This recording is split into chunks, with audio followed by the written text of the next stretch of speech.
gostaria de chamar a palestrante, dona Zuleika.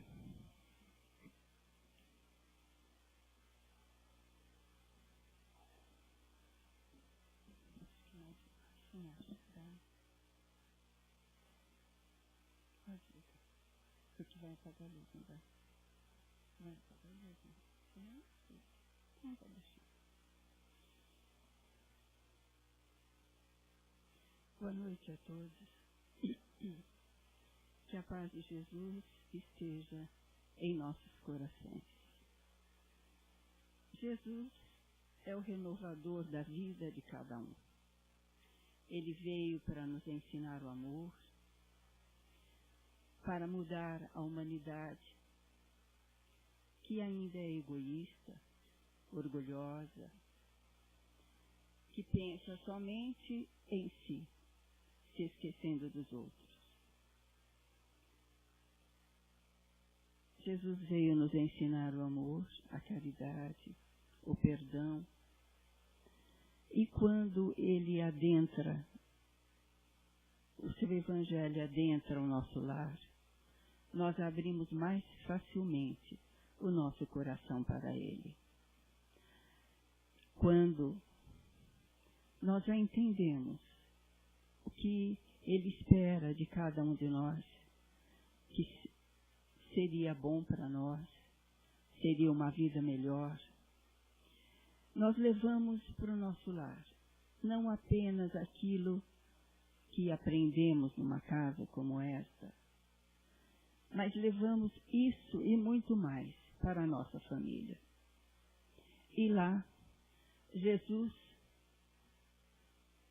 corrige as nossas atitudes, as nossas paixões, inspira as nossas palavras, para que de posse dos seus ensinamentos possamos iniciar uma vida cheia de exemplos positivos, para que este planeta se transforme num planeta de paz e de amor. Desde pequeninos, dos nossos lares, as nossas avós, os nossos pais, nos dizem que precisamos orar. Juntam as nossas mãozinhas e ensinam a Ave Maria, o Pai Nosso. E em muitas dificuldades que passamos durante a vida, às vezes até nos esquecemos da prece. Mas nesses momentos mais difíceis, nós nos lembramos daqueles ensinamentos que recebemos quando pequeninos e oramos. Nem sempre com o nosso coração, com os nossos sentimentos. Na maioria das vezes, quando oramos, é como algo automático, sem expressão, quando a nossa prece deveria vir de dentro do nosso íntimo, porque é assim que Deus nos ouve. E muitos acostumam a ficar repetindo essa prece, que acabam se cansando e não oram mais. Mas ela deve fazer parte da nossa vida.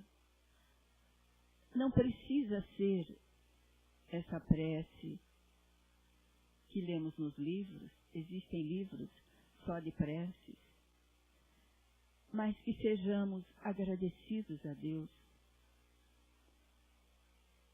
Uma mensagem que passou aí agora, um pouquinho antes, que nós recebemos tantas coisas, desde o amanhecer, os alimentos, a água, os amigos, e procedemos como se não tivéssemos recebido nada, como se nada disso tivesse significado.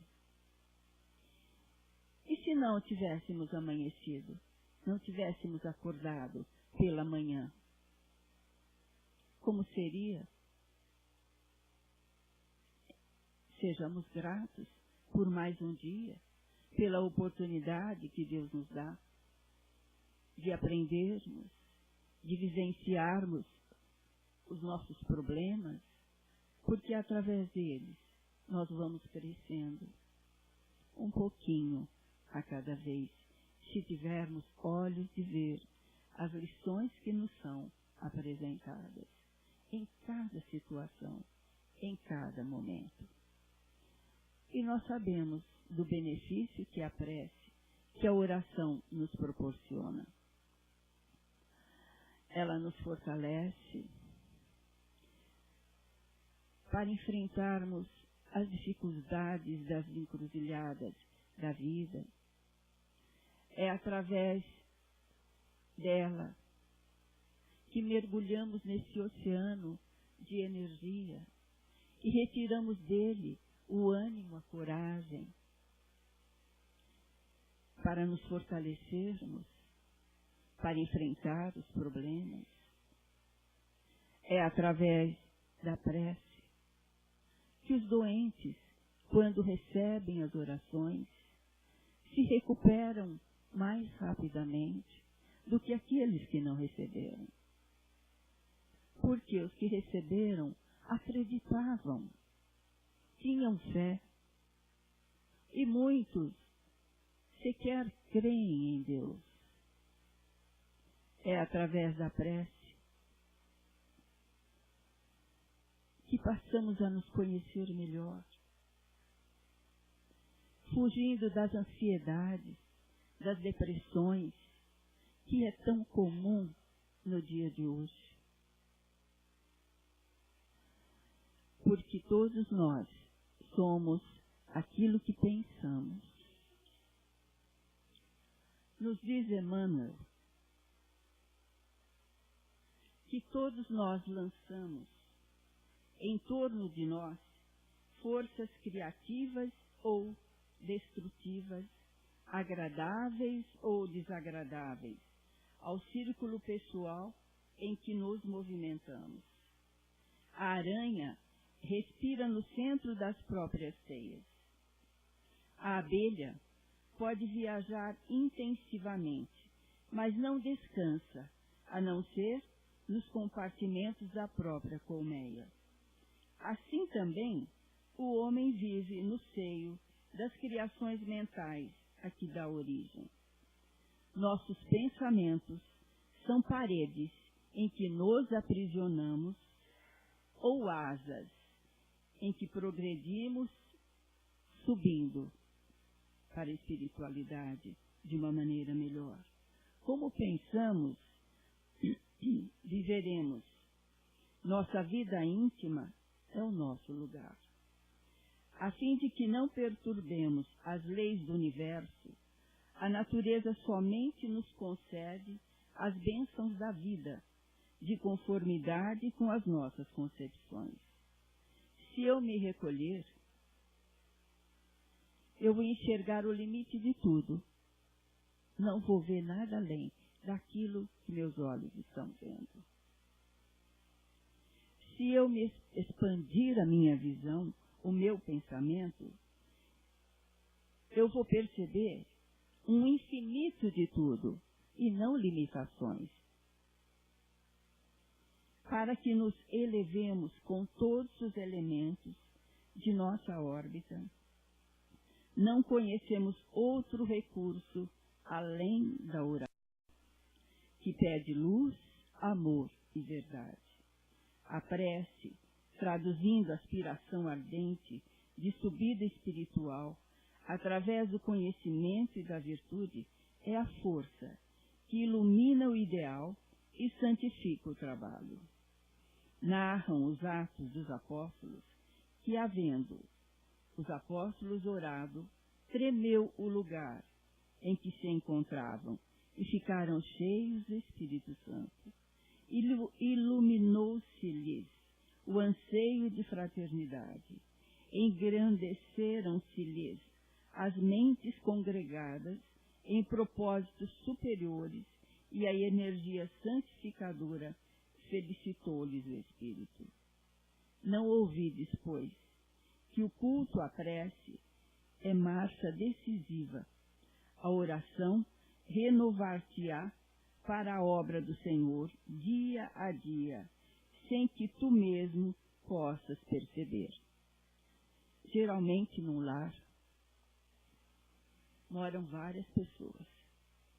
Cada um tem a sua maneira de pensar e de agir. Imaginemos, então, um pensa coisas boas, o outro é muito negativo. Se não houver a prece nesse lar para sanear, para limpar esse ambiente psíquico que existe, será muito ruim para todos aqueles que ali vivem. Será uma briga constante, um choque de opiniões. Não é que todos devam pensar da mesma forma, mas precisa haver harmonia nos lares, compreensão, entendimento. O marido chega em casa cansado do trabalho, a esposa também, ela esperando que ele cuide das crianças e ele com outras preocupações, ele não faz o que ela quer. Ela se zanga, acaba brigando com ele, quando poderiam os dois trabalharem juntos. Duas cabeças pensam melhor do que uma. Se forem realmente companheiros, vamos fazer tudo junto. Depois, a gente vê o que faz. Hoje em dia, precisa haver união entre os casais e muito diálogo. Senão, os casamentos não irão para frente. Não querendo que só o meu pensamento prevaleça. Nós temos que nos adaptar ao outro e ela a nós. Porque, no fim, estamos brigando, discutindo, falando o que não deveríamos, e quem sofre com tudo isso, além do casal, são os pequenos, os filhos. Porque quando falamos, e não falamos coisas boas, jogamos no outro flechas, como se fossem flechas envenenadas. E as crianças menores, e às vezes as maiores, adoecem. E não sabemos por quê. Porque como elas são mais frágeis, elas recebem toda aquela carga negativa que o casal mandou para elas.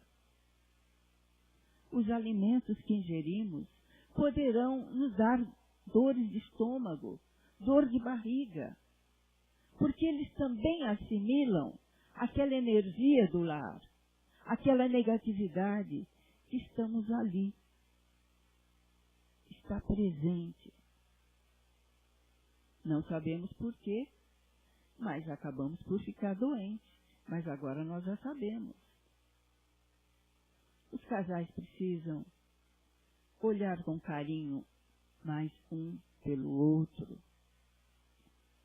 Lembrar que nós temos um protetor no nosso lar, que está sempre tentando nos ajudar. É que quando estamos bravos, não damos brecha para que ele se aproxime de nós, além do nosso anjo de guarda e da nossa consciência que chama a nossa atenção. Nós ignoramos tudo. Vamos dormir brigados muitas vezes, não nos falamos, com raiva do companheiro, da companheira, porque não era dessa maneira que eu queria, não era para ter acontecido e aconteceu. É como se nos oferecessem duas taças. Uma é o veneno, a outra é o remédio. O veneno que é a mágoa, o ressentimento, o desejo de se vingar, que vai fazer mal para nós mesmos. Nós vamos ficar ligados ali o tempo todo. Não teremos trégua. E o remédio que é o perdão. Perdoar. Não apenas uma vez, mas 70 vezes, 7 vezes. como disse Jesus. É um perdão infinito. Vamos sentar, conversar. Irmão Tadeu diz que a felicidade dos casais hoje está baseada no diálogo, no amor. O amor acabou? Não. E temos que olhar as qualidades do outro ou da outra. Acontece que nós olhamos só as falhas. Poderíamos enumerar uma infinidade de falhas e nenhuma qualidade.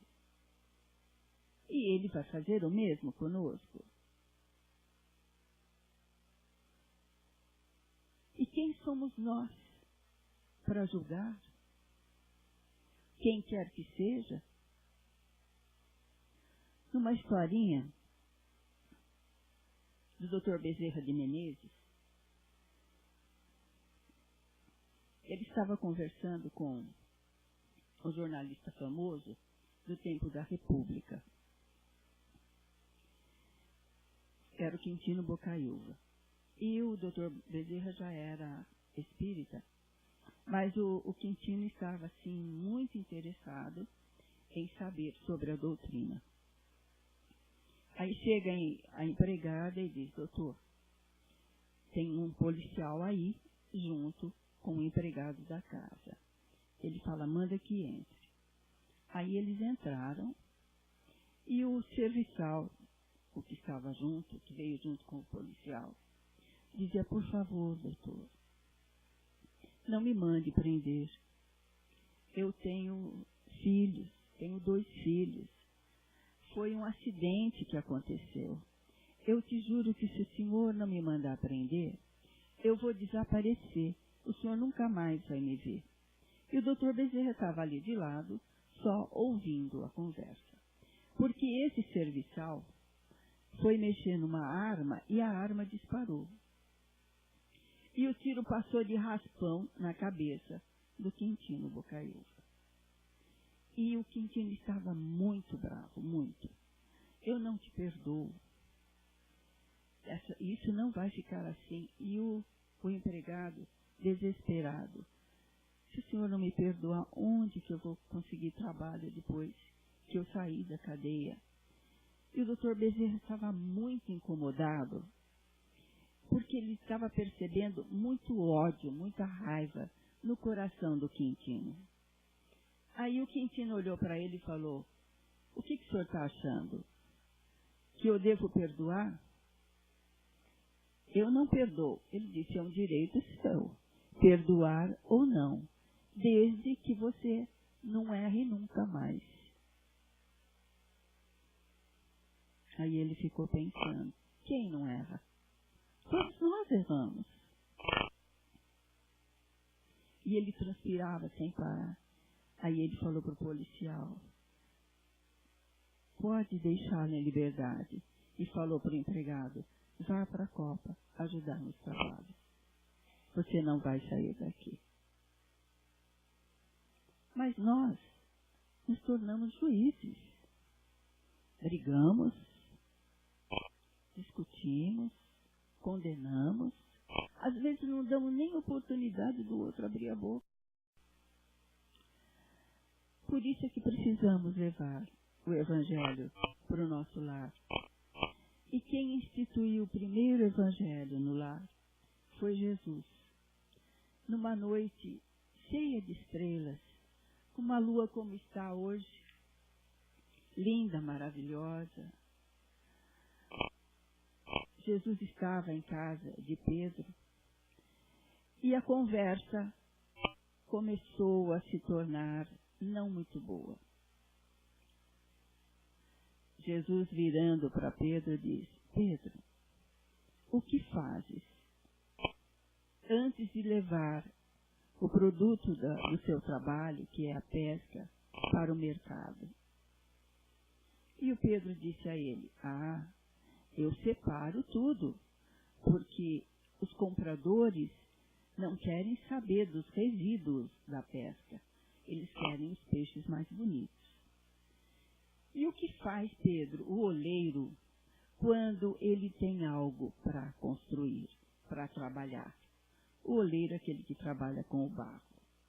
Ele falou, ele também trabalha até modelar a peça para sair do jeito que ele gostaria. E o que faz o marceneiro com a peça de madeira? Ele disse, ele usa a enxó, o serrote, o formão, e vai trabalhando a madeira até dar o formato que é necessário. E Jesus então diz, assim também é o lar diante do mundo. O berço doméstico é a primeira escola, o primeiro templo da alma. A casa do homem é que fornece para o mundo nós que saímos de lá. Porque o lar é o cadinho, é o forno onde vamos nos aperfeiçoando. Se o negociante seleciona a mercadoria, se o marceneiro não consegue fazer um barco sem aperfeiçoar a madeira, como esperar uma comunidade segura e tranquila sem que o lar se aperfeiçoe? A paz do mundo começa sob as telhas a que nos acolhemos. Se não aprendemos a viver em paz entre quatro paredes, como aguardar a harmonia das nações? Se nós não nos habituamos a amar o irmão mais próximo, associado à nossa luta de cada dia, como respeitar o eterno Pai, que nos parece tão distante? Porque é através daqueles que convivem conosco que nós vamos verificando como Ele é. Para não fazermos igual a Ele, se Ele faz coisa do que não gostamos. Porque se quisermos mudar um ambiente, temos que nos modificar. Jesus relanceou o olhar pela sala modesta, fez pequeno intervalo e continuou. Pedro, acendamos aqui em torno de quantos nos procuram assistência fraterna uma claridade nova. A mesa de tua casa é o lar de teu pão. Nela recebes do Senhor o alimento para cada dia. Por que não instalar ao redor dela a sementeira da felicidade e da paz, na conversação e no pensamento? O Pai, que nos dá o trigo para o celeiro, através do solo, envia-nos a luz através do céu. Se a claridade é a expansão dos raios que a constituem, a fartura começa no grão. Em razão disso, o Evangelho não foi iniciado sobre a multidão, mas sim no singelo domicílio dos pastores e dos animais. Simão Pedro fitou no Mestre os olhos humildes e lúcidos, e como não encontrasse palavras adequadas para explicar-se, murmurou tímido, Mestre, seja feito como desejas. Então Jesus, convidando os familiares do apóstolo à palestra edificante e à meditação, abriu pela primeira vez o culto cristão no lar. Todos nós devemos nos reunir uma vez por semana nos nossos lares, na hora certa, fazer uma prece de início, pedir para alguém ler um trecho do Evangelho, se alguém conseguir explicar, para explicar. Uma experiência de vida, mas não é para ficar acusando porque você fez isso, porque você fez aquilo. Essa é a oportunidade preciosa para trocarmos ideias, para fazermos uma terapia com Jesus. Depois, agradecermos tudo que temos recebido, todas as bênçãos, a nossa família, pedir pela paz do nosso planeta, pelos que estão doentes, que eles estão necessitados de ajuda, por aqueles que não conhecem o nosso Pai ainda, que continuam nas trevas, pelos que estão doentes, por nós mesmos, agradecendo por aquela oportunidade e combinando com os amigos, porque quando nos dispomos a fazer o Evangelho no lar, toda semana, naquela hora, uma equipe de trabalhadores espirituais se apresenta no nosso lar para nos ajudar, para fluidificar aquela água que nós colocamos lá, para tomar depois. E nos ajudam de todas as maneiras. Basta que acreditemos e queiramos. E quando existe a oração no nosso lar, o bom entendimento, até os nossos adversários, os nossos inimigos de outras vidas, que nos acompanham ou não nos encontravam, mas agora nos encontram, porque estamos numa outra roupagem, ficam lá no nosso lar e percebem que todos vivem em harmonia e que aquela pessoa que o prejudicou numa outra existência não é tão ruim quanto ele imaginava. E através das preces, das nossas atitudes, do nosso comportamento, nós acabamos por fazer de um inimigo um amigo, através da caridade e do amor.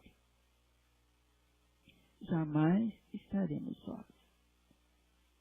Sempre haverá alguém do nosso lado, dependendo dos nossos pensamentos, das nossas vibrações, para nos ajudar ou para nos insinuar que façamos algo de que não deveríamos fazer. Que a cada noite façamos como Santo Agostinho fazia. Ele passava em revista tudo aquilo que havia acontecido no dia de hoje. Por exemplo, pedia para que Deus iluminasse e seu anjo de guarda também. E se perguntava, eu prejudiquei alguém hoje? Eu fiz todo o bem que podia? Se alguém me visse fazendo o que eu fiz, o que pensaria de mim? Que ouça os seus amigos, os seus inimigos, porque geralmente os amigos não vão ter coragem de nos criticar, mas os inimigos serão sinceros e vão dizer o que fizemos e como estão pensando a nosso respeito. Se erramos, temos a oportunidade no dia seguinte de pedir desculpas e não errar mais. E dessa forma, ele disse que conseguiu evoluir e se corrigir, se tornando uma pessoa melhor. Era isso que tínhamos para falar hoje. Então vamos fechar os nossos olhos.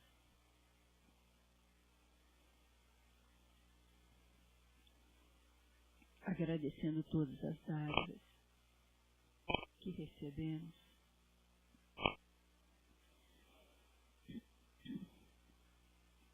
Ave Maria,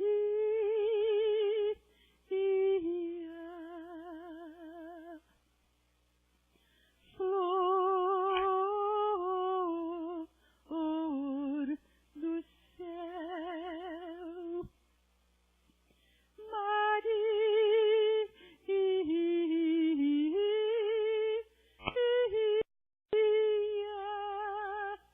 ouve a voz dos filhos teus.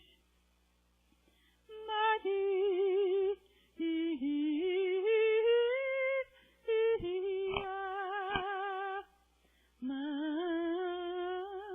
Mãe do mundo, estrela da alma atribulada, que as portas abrem celestiais. Maria,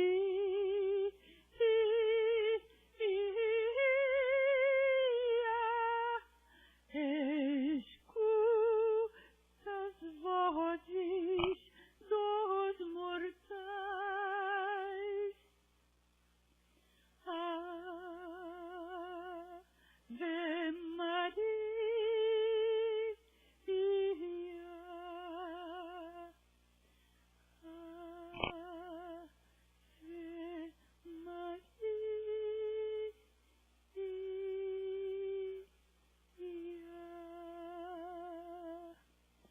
esta prece, em forma de canção, possa chegar até a nossa mãe querida e que ela derrame as suas bênçãos, envolvendo todos os lares da terra, abrandando os nossos corações, para que sejamos semeadores dos ensinamentos benditos que Jesus nos trouxe, para que daqui a algum tempo essa colheita seja farta e o nosso planeta possa se tornar um planeta de regeneração.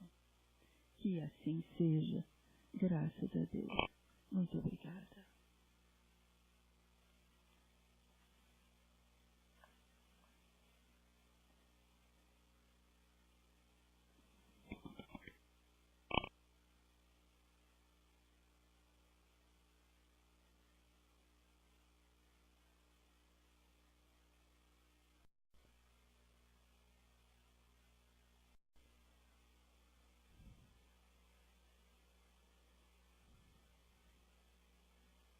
Dezessete,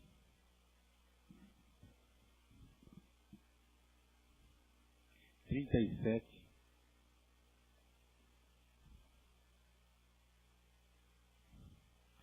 número 8,